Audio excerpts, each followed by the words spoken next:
台南市富乐梦教育基金会成立20年来，主要是推动双语教育的先锋，嘛长期支持艺术教育。这回文化局甲因合作，伫台江文化中心共同举办一场台江囡仔的第一节美术课，得邀请安南区在地3间幼儿园的囡仔，免费提供因美术材料来彩绘台江的自然生态。希望伫因提画笔的迄刻，就开始种下艺术的种子。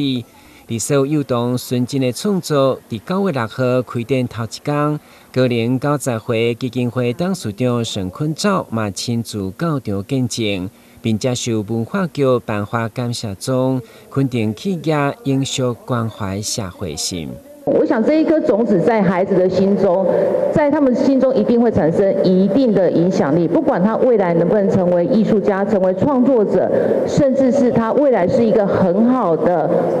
观赏艺文的一个观赏者，我想这个种子在从小的扎根当中，其实就带给他们很大的养分。这里是一个小朋友人口成长最多的台南的一个安南区一个区域，所以这里我们选了3所幼儿园的小朋友来对他们利用绘画、利用画笔跟色彩让他们自行表达自己内心的一个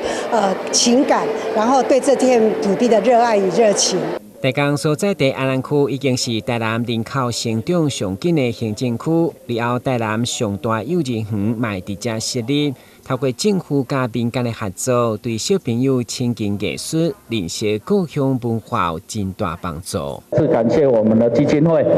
大力的支持我们的安南区，让这些小朋友能够从艺文、能够从美术来扎根，为未来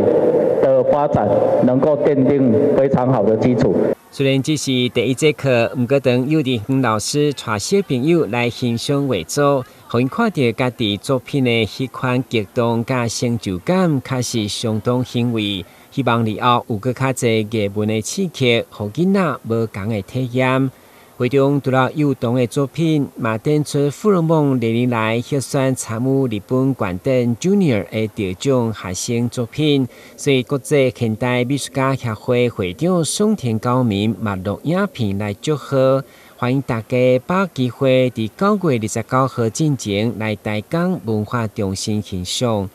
台南新闻阮吉采访报道。